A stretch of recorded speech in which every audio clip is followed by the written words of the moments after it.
সুপ্রিয় শিক্ষার্থীরা, আশা করি তোমরা সবাই ভালো আছো। তোমাদের আমি পূর্ববর্তী ক্লাসে স্পর্শক এবং অবিলম্ব চ্যাপ্টার শেষ করেছি। আমি আজকে তোমাদের চ্যাপ্টার 18 অর্থাৎ যোগফল সমষ্টিরূপে ইন্টিগ্রাল বা ইন্টিগ্রেশন, এই চ্যাপ্টারটা আমি আজকে পড়াবো। তোমরা একটু মনোযোগ সহকারে দেখো। তোমাদের এখানে আমি যেটা দেখাচ্ছি সংজ্ঞাটা হলো যে a থেকে b f of x dx কে যোগফল সমষ্টি রূপে প্রকাশ।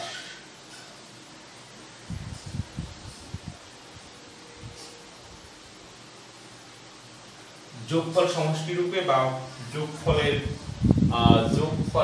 সীমা রূপে প্রকাশ, সমষ্টি বা যোগফলের সীমা রূপে প্রকাশ।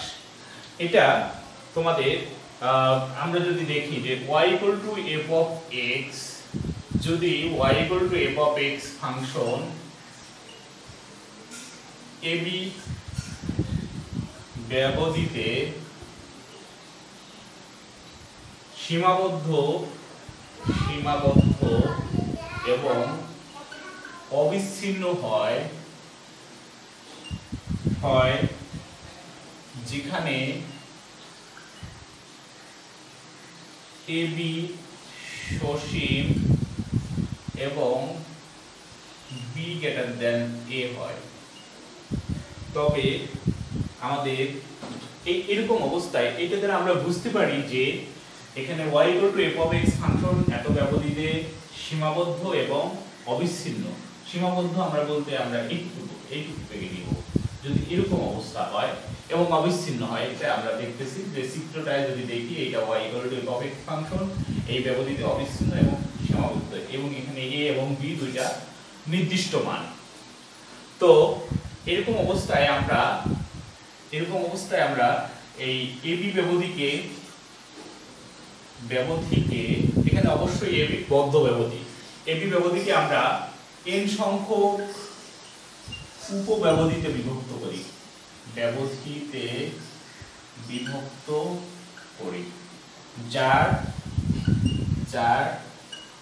যার প্রত্যেক উপব্যবধির দৈর্ঘ্য ইকুয়াল টু h, যার প্রত্যেক উপব্যবধির দৈর্ঘ্য h। তার মানে আমাদের এটা h, এইটা h, এইটা h, এইটা h, এরকম ভাবে আমরা n সংখ্যক উপব্যবধিতে বিভক্ত করছি। এর মধ্যে আমরা কোনো ক্ষুদ্র একটা অংশ যদি dx হয়, তাহলে আমরা এটাকে এইভাবে প্রকাশ করতে পারি। দেখো a থেকে b f of x dx, আমরা ইন্টিগ্রেশনের সংজ্ঞা অনুসারে, নির্দিষ্ট ইন্টিগ্রালের সংজ্ঞা অনুসারে আমরা জানি যে a থেকে b দ্বারা আবদ্ধ এবং y f of x ফাংশনের যদি এরকম হয়, তাহলে এটা দ্বারা নির্দেশ করে a থেকে b। এখানে এটা যদি আমাদের এটার দৈর্ঘ্যকে আমরা যদি নির্দিষ্ট করে মানে যে কোনো একটা দৈর্ঘ্য হয়, এখানে f of x ফাংশনটা হলো y f of x, তাহলে এই খালির ক্ষেত্রফল হবে y dx, তাহলে পুরোটার ক্ষেত্রফল হবে a থেকে b f of x dx বা y dx। তো তাহলে উপব্যবধিতে বিভক্ত করি যার প্রত্যেকটি দৈর্ঘ্য এখানে h, তাহলে আমরা পাই এখানে a plus nh equal to b, কারণ আমাদের এখানে n সংখ্যক ভাগ আছে, এটা হলো a, এর সাথে আমরা এখানে h সংখ্যক ভাগ করলে আমাদের এই পুরোটার দৈর্ঘ্য হয় হলো nh এর সাথে যদি a যোগ করি তাহলে b এর সমান হয়, তাহলে nh equal to b এইটা। তো এবার তাহলে অতএব আমরা এখান থেকে পাই nh equal to b minus a। এবার আমরা লিখব যে x equal to a, x equal to b, x অক্ষ এবং y equal to f of x রেখা দ্বারা আবদ্ধ ক্ষেত্রের ক্ষেত্রফল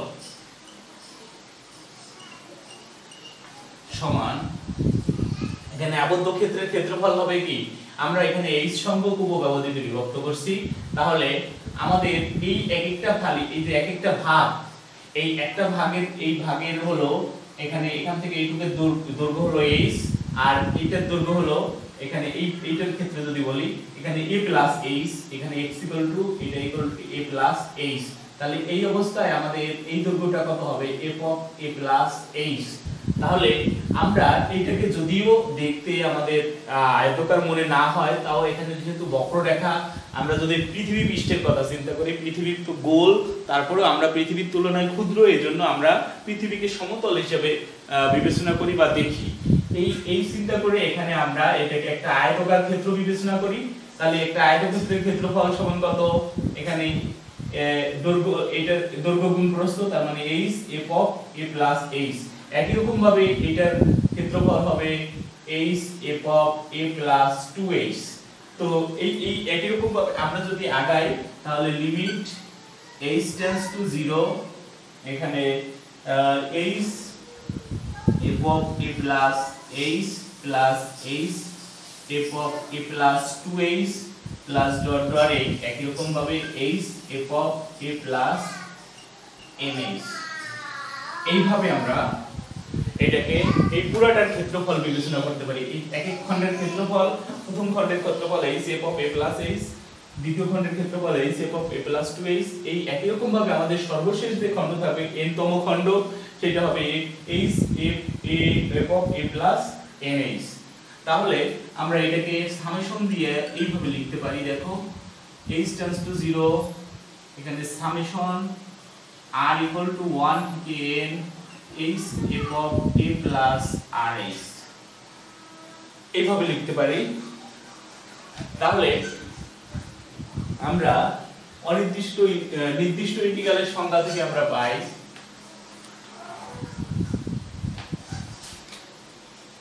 নির্দিষ্ট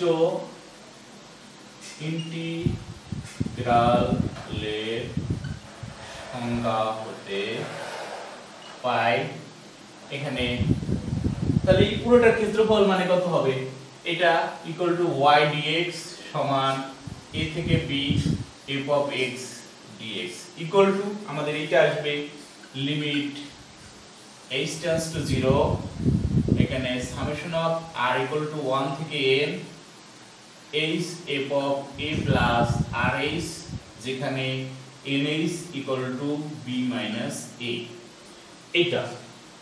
এটা হলো আমাদের নির্দিষ্ট ইন্টিগ্রালকে যোগফলের সমষ্টি রূপে বা সীমা রূপে প্রকাশ।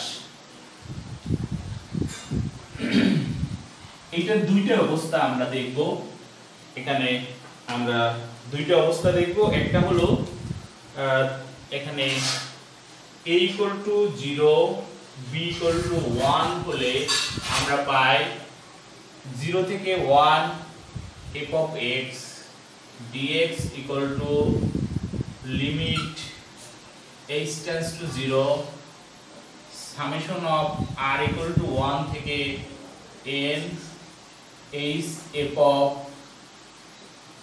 rh, এখানে rh যেখানে nh equal to 1, এইভাবে আসে। তো এটাকে আমরা লিখতে পারি, এখান থেকে আমরা লিখতে পারি h equal to 1 by n। এবার h equal to 1 by n লিখতে পারি। এবার h tends to যদি 0 হয়, h tends to 0 হলে 0 হলে আমরা লিখতে পারি n tends to infinity। তাহলে আমরা লিখতে পারি 0 থেকে 1 f of x dx equal to limit n tends to infinity summation of r equal to 1 থেকে n, এখানে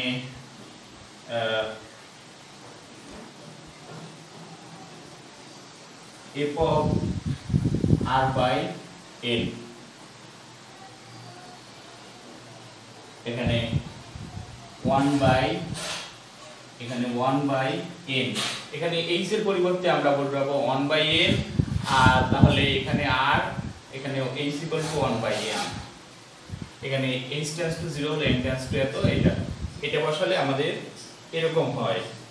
এবার যদি আমরা তাহলে আমরা লিখতে পারি অতএব ইমপ্লাই করে limit n tends to infinity summation of r equal to 1 থেকে n 1 by n f of r by n এখানে 1 by n টাকে যদি আমরা সামেশনের বাইরে নিয়ে আসি আর এটা ইকুয়াল টু 0 থেকে 1 f of x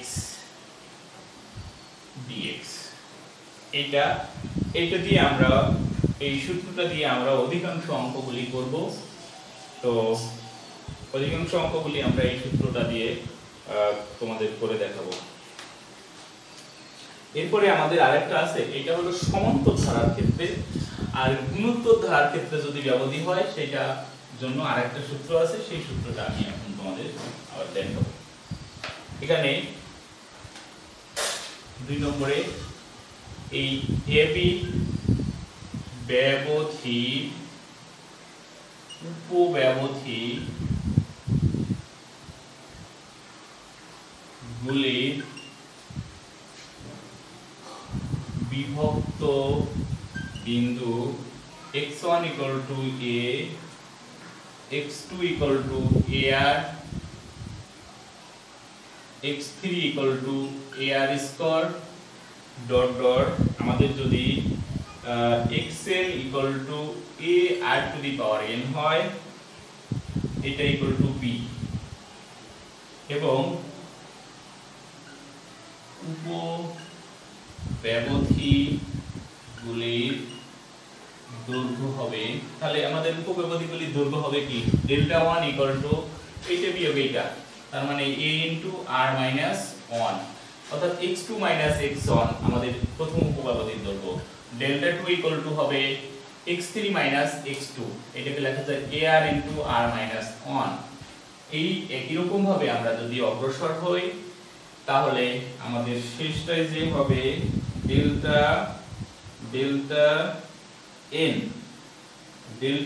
n equal to হবে a r to the power n minus 1 এখানে r minus 1। দেখো আমাদের এটা ছিল, এখানে দ্বিতীয়টাই ছিল r, এখানে 2 ছিল, এখানে r 2 minus 1, তারপরে এটা তো প্রত্যেকটা পদে a আর r minus 1 প্রত্যেকটা পদে আছে, প্রথম পদে r এর মান 0, r এর ঘাত 0, দ্বিতীয় পদে 1, এরকম ভাবে n পদে হবে n minus 1 এটা হয়। তাহলে আমরা ওই যোগফলকে আমরা এইভাবে লিখতে পারি a থেকে b f of x dx equal to limit r tends to 1 এখানে delta 1 f of x1 plus delta 2 f of x2 plus dot dot delta n f of xn এটা। তাহলে আমরা এটাকে লিখতে পারি limit r tends to 1 summation of r equal to 1 থেকে n delta r f of xr যেখানে ar to the power n equal to b, that is r to the power n equal to b by a। এই দুই টাইপের সূত্র দিয়ে আমাদের অঙ্ক আছে, তবে আমরা প্রথম যে টাইপের সূত্রটা মানে তৈরি করলাম অর্থাৎ এই ফাংশনের ক্ষেত্রে ওই সূত্রটাই আমাদের বেশি ব্যবহার হয়, এই সূত্রটার অঙ্ক ব্যবহার কম। তারপরে দুই সূত্র দিয়েই আমি তোমাদের অঙ্ক করে দেখাবো।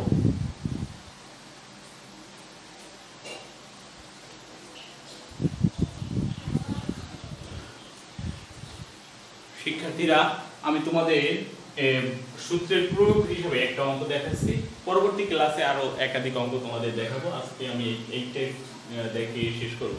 এখানে এইটার জন্য তোমাদের ফান্ডামেন্টাল অফ ম্যাথমেটিক্সের যোগ ত্রিকোণমিতিক সামেশন অফ সিরিজের একটা সূত্র, এই সূত্রটা আমাদের কাজে লাগবে। সেটা হলো cos a plus h cos a plus 2h plus dot dot cos a plus nh, অর্থাৎ n সংখ্যক পদের n সংখ্যক কোসাইন কোণের n সংখ্যক পদের যোগফল নির্ণয় করতে হবে। এখানে দেখো এই কোসাইন এই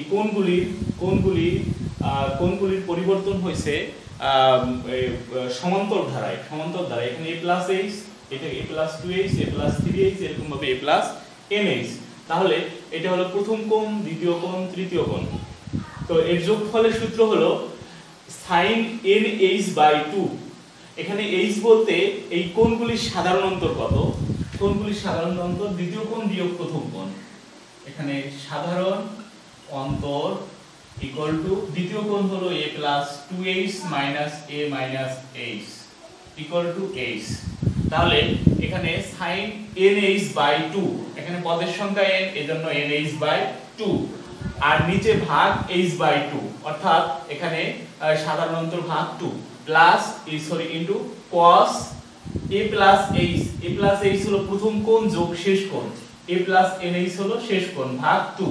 এটা হলো এই কোসাইন কোণের ধারার যোগফল, কোণের এটা হলো সমান্তর ধারার যোগফল। তাহলে এইটা হলো সূত্র। এখানে আমি তোমাদের লিখে দেখাইছি, দেখো sin n ইনটু সাধারণ অন্তর ভাগ 2 ভাগ sin সাধারণ অন্তর ভাগ 2 cos প্রথম যোগ শেষ কোণ ভাগ 2, প্রথম মানে প্রথম কোণ, শেষ মানে শেষ কোণ ভাগ 2।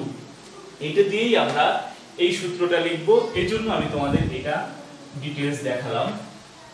তো এটা হলো ফান্ডামেন্টাল অফ ম্যাথমেটিক্স এর ধারার যোগফলের সূত্র, ত্রিকোণমিতিক ধারার যোগফলের সূত্র। আমরা জানি কি এখানে 0 a থেকে b f of x dx equal to limit h tends to 0 summation of r equal to 1 থেকে n, এখানে h f of a plus rh, যেখানে nh equal to b minus a।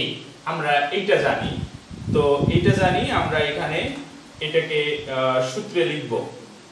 তো এখানে which implies 0 থেকে pi by 2, এখানে a হচ্ছে 0, b হচ্ছে pi by 2, সমান হবে cos x dx equal to limit h tends to 0 summation of এখানে r equal to 1 থেকে n h cos a plus rh। এটা তাহলে আর যেখানে nh হবে এখানে b equal to pi by 2 minus 0 মানে হচ্ছে pi by 2, nh equal to আমরা পাই পাই বাই 2। তো এখানে limit h tends to 0 summation on r equal to 1 থেকে n, এখানে সামেশনটা আমরা তুলে যদি দেই তাহলে দেখো এরকম আসে, cos r equal to 1 হলে h cos a plus h plus h cos a plus 2h plus dot dot h cos a plus nh, এইভাবে বোঝায়। তো আমরা যদি এবার h কমন নেই তাহলে লিমিট h tends to 0, এখানে h cos a plus h plus cos a plus 2h plus dot dot plus cos a plus nh, এইটা হবে। তো আমরা এবার যোগফলের যে সূত্রটা, ওই সূত্রটা লিখব। তাহলে এখানে আমাদের আসবে which implies 0 থেকে pi by 2 cos x dx equal to এখানে limit h tends to 0 h into সূত্র লিখব এই ধারার যোগফলে, ওই পাশেই আমি সূত্রটা দেখিয়েছি, n h/2 ভাগ sin h/2 cos a plus h a plus nh ভাগ 2, এইভাবে আসে। তো যদি এইভাবে দেখি এটা হলো আমাদের সূত্র। এবার আমরা এটা মুছে দিতে পারি। তো এখানে দেখো লিমিট h tends to 0, এখানে h sin h/2 আর হলো sin nh ভাগ 2 এটা। আর এখানে আসে আমাদের cos এখানে a 2a আসে, তার মানে a প্লাস এখানে 2a plus nh plus h ভাগ 2 এইভাবে লিখি। তো লিমিট h টেন্ডস টু 0 এখানে h বাই 2 লিখি sin h বাই 2 এখানে ইনটু 2 আর হলো sin আমরা জানি কি nh equal to b minus a by 2 এখানে cos twice a plus b minus a plus এখানে ভাগ হচ্ছে 2 এভাবে আসে। আমরা পূর্বে যদিও nh ইকুয়াল টু আমাদের b মাইনাস a হবে, এটা অবশ্য আমরা পূর্বে দেখিয়েছি এইভাবে। তো আমরা b মাইনাস a দিয়েই দেখাচ্ছি, অথবা আমরা b মাইনাস a দিয়ে না দেখাই এটা ইকুয়াল টু পাই বাই 2 লিখলেও পারি, a equal to 0 b equal to pi by 2 লিখতে পারি। তো আমরা এখানে a থেকে b দিয়েই দেখাই, a থেকে b দিয়েই দেখাই। তো তোমরা একটু পূর্বে কারেকশন করে নিও। আমরা শেষে যে a আর এর জায়গায় 0 b এর জায়গায় পাই বাই 2 বসাবো। তো এখানে b মাইনাস a সমান, তাহলে এটা ইকুয়াল টু আসবে কত আমাদের 1 into 2 sin b minus a by 2। আর এখানে আসে হলো তোমার h টেন্ডস টু যদি 0 বসাই তাহলে cos a plus b by হচ্ছে 2, অর্থাৎ h টেন্ডস টু 0 বসালে এইটার মান হয় 1, এটা 2, এটা তো এটা থাকে, আর এইটা 0 বসালে 0 হয়ে যায়, এখানে a প্লাস b আসে, a প্লাস b বাই 2। শিক্ষার্থীরা তোমরা দেখো এখানে আমরা h টেন্ডস টু 0 বসানোর পরে এখানে এইটার মান হয় 1, এখানে 2, আর এটা হচ্ছে nh equal to b minus a এটা বসাইছি, আর এখানে nh equal to b minus a বসাই দেওয়া হয়েছে। এরপরে করলাম কি 2 into sin b minus a by 2 এইটা লিখলাম। h টেন্ডস টু 0 যদি বসাই দেই তাহলে এখানে h টেন্ডস টু 0 বসালাম, এখানে থাকলো b plus a cos b plus a by 2। তাহলে 2 cos b plus a by 2 sin b minus a by 2, এটাকে আমরা 2 cos a sin b লিখতে পারি sin a plus b minus sin a minus b। ওই সূত্র অনুসারে আমাদের এখানে আসে sin b minus sin a। তাহলে আমরা পেলাম এখানে a থেকে b cos x dx equal to এইটা। আমাদের এখানে ইন্টিগ্রেশনে আছে a equal to 0 b equal to pi by 2। তাহলে a ইকুয়াল টু 0 ও b equal to pi by 2 হলে আমাদের 0 থেকে pi by 2 cos x dx equal to হবে sin b equal to pi by 2 minus sin 0। তাহলে এখানে 0 থেকে pi by 2 cos x dx equal to এটা 1 আর এটা 0। তাহলে এটা হলো আমাদের এটার মান। তো আজকের ক্লাস এখানেই শেষ করছি। তোমরা সবাই ভালো থাকবে, সুস্থ থাকবে এই প্রত্যাশা রেখে আজকের ক্লাস এখানে শেষ করছি। ধন্যবাদ সবাইকে।